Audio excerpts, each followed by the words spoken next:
Hello, Traveller, and welcome to Arcadia. This is Chugs, and this is episode 5 of our investigation into the death of Mark Vandenberg.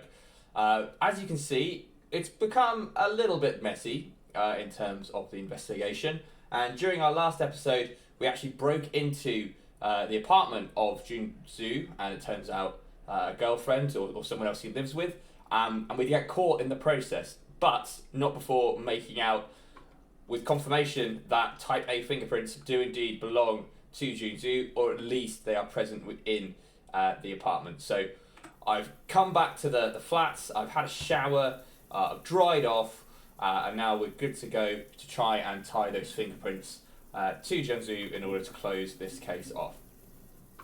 So in order to do that, we've got a couple of different options. One would be to find out where he works and to check the database there, which unfortunately we can't do because in this case June is actually working like off map. It seems like that there is no address for the company he works for. Or else we could use the government database, which is what we're going to go and have a look at. Now, the government database is tricky to get into, so we're going to get down to City Hall, we're going to look for a spare computer, and then we're going to see basically if we can find a way in so that we can then just assess those fingerprints, because that'd be a very, very useful resource for us. So here's City Hall. We're just going to walk in. Problem here is obviously we've got a lot of witnesses around, so what we're going to do is we're going to head up these stairs at the back. We're going to have a look in one of these sort of side offices and just see if we can get a password from in here. So what's this? That's the Enforcer Division. Probably don't want to get caught in there. What's this? A ward. Okay, so this looks like a hospital kind of area. So going to come in here. We've got a PC, which is great. Probably won't be able to log into it though. Let's have a look. Okay, so we need a password for the admin here. Alright, let's see if we've got anything lying around. Oh, a paperclip, always useful. Hairpin. Not exactly what we're looking for, but it's something. As far as I can tell, it's totally legal for us to be in here. There's no trespassing sign or anything, so that at least means that we can take this easily. So we've got just some employee IDs here. Zumra Corey, Chief Medical Officer. So that's probably the admin. And then we've got this medical officer here. Another paperclip and a hairpin. Got a vending machine. Got a photocopy. Oh, hello, a note. That's extremely useful. So 2648. Let's have a look and see if that is going to get us into here. 2648. 2648. Oh, it does. That's amazing. Okay, so now we should have access to the government database, and what we can do now is search for our killer, so Junzu, and we're going to print that off, and this is then going to let us see if indeed it matches. And yeah, it's those Type A fingerprints, so the fingerprints that we found at both crime scenes and in Junzu's apartment do indeed belong to them. Whoops, I've accidentally calling them a him the entire time. It's actually a woman, so sorry about that. But it does belong to her. We've got a date of birth, we've got confirmation that they are the owner of those fingerprints. Those size 16 shoe prints that we found will also belong to her. Pretty big feat. And the address. Oh, and the job title is just hired killer. Wow. So I think if we had access to this database earlier on, that would have been easier for us. But what we can do now is basically confirm that this is the killer that we're looking for. We can try and arrest them. We do have fingerprints that we can use to place them there. We've got the address. We haven't located the murder weapon yet, and we haven't been able to arrest the killer. But otherwise, that physical evidence allows us to tie the crime back to Jinzhou. And even though, you know, they are a hired killer, apparently, that's not enough in itself. Apparently, in this government, as long as you're registered as an employee doing something, that's good enough for them. So what we're going to do is we're going to head to the apartment and we're going to see if we can arrest this guy, gain access to the apartment or this woman even, and as a result, get them back to jail with all the appropriate pieces in place. And if we're not able to do that, we'll probably just hand the case in because it's pretty much bang to rights that she was the killer. And we can just let the enforcers do their job and actually perform the arrest if we need to. So basically, if the girlfriend or the person they're living with is home, that's going to be a big problem for us, and we're not going to be able to close the case because we won't be able to get access to that flat. Well, not without hurting a bystander, and that's not something we want to do. We are on the level cops, mostly. You know, a few paper clips go missing here and there, maybe a few credits, yes, the occasional synth disc, but we're not going to go and just like break someone's door down and then beat them up. That's not the level that we're at. So, we're going to go knock on their door.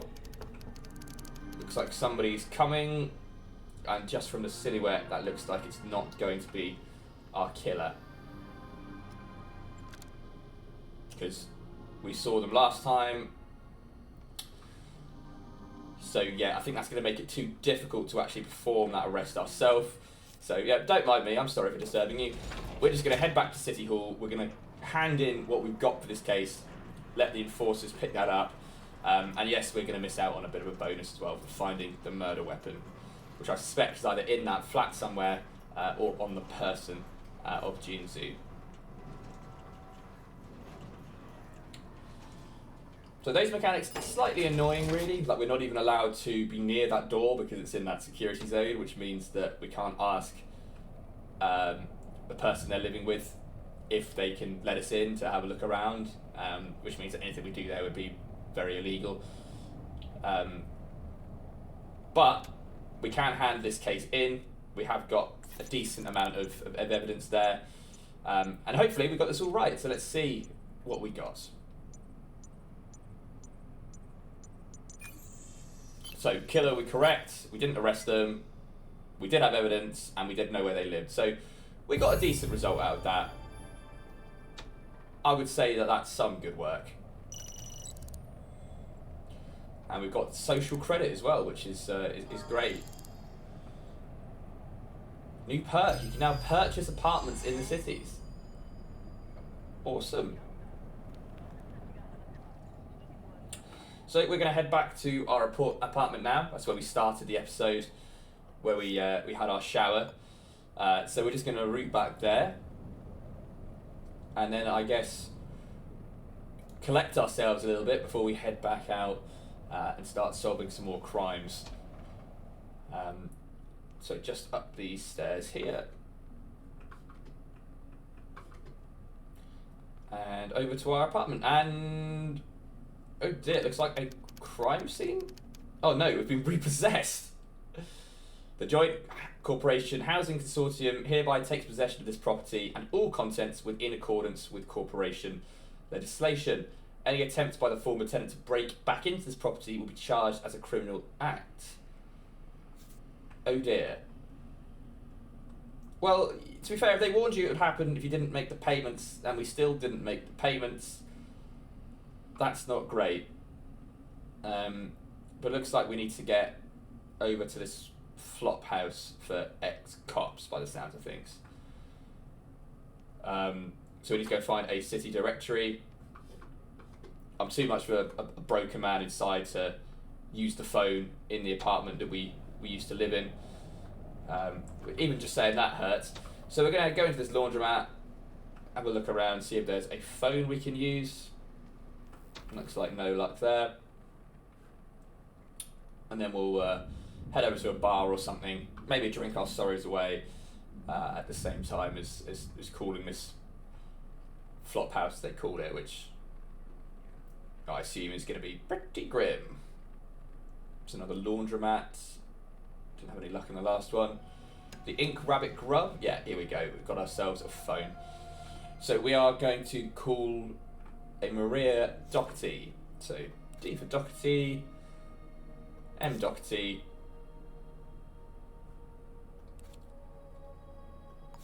How might I go about calling them?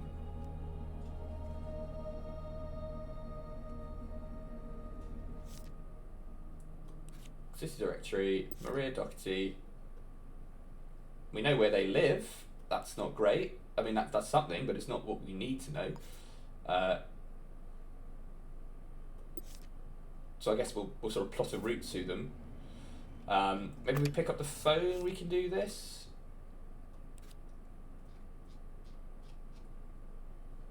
No. Okay, I'm obviously missing something here.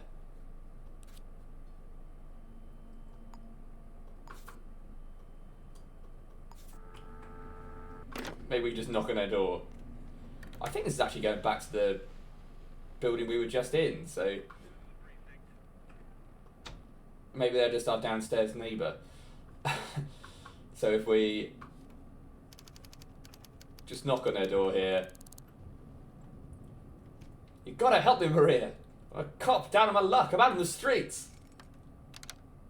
I did get paid. I mean, I don't know how much, 1,800 credits is, but that seems like some amount of money. Hello, Maria. I'm a member of the FPOWA. I need a place to crash. Wow. Okay, they have given us a key to a basement here in the same building, which is perfect. Although she doesn't seem to be particularly thrilled by the quality. Fair enough. Listen, a bed is a bed in this kind of situation, isn't it? So, I'm going to head down to the basement, head over to the door, and then we're going to unlock this with the key we just got, open it up, and see, you've got a notice board, got a light switch. That's pretty good. I need to get out of this hellhole city. Welcome, tenant. It ain't much, but it's better than sleeping rough. Lefroy is a cruel place, but this apartment is my attempt at offering some solace. Take as long as you need, rest up, get on your feet, get a job. If you're lucky, maybe you'll see the back of this place one day. Lovely little note from Maria. If you need cash, check out notice boards next to public telephones in bars and restaurants for jobs. Keep an eye out for murder cases. They carry a hefty bounty, and enforcers ain't interested in dirtying their hands with detective work. Best money we can get right now. Jobs will get you social credit as well as cash. Enough, and you can officially retire to the fields. We can only dream. Another one from Maria. And the final one. There's one of those new Starch Cola sync discs in the mailbox. Take it to a sync clinic and install it if you want. I don't trust it as far as I can throw it personally, but I get a discount on bills if I offer it to you, so fair enough. Well, thank you, Maria. So, I think we have closed this case, have we not? Oh, okay, here we go. Close this case. Clear board. New flat. What a wonderful time that we're having. And I think there's actually some sort of decor sort of customization that we can do as well. So as we do a few cases, we'll clean this place up, hopefully get ourselves a slightly nicer bathroom, ideally with like a shower and a toilet in it as well as just some walls, and we'll build ourselves up from nothing. But look, it goes that way in the city sometimes. You give your life to the service and they just dump you in a basement somewhere, kick you out of your home, and leave it to you to figure it all out. And on that somber note, this has been the first case in Shadows of Doubt. In the next episode, we're going to head back out into the world, see what else we can dig up in this city.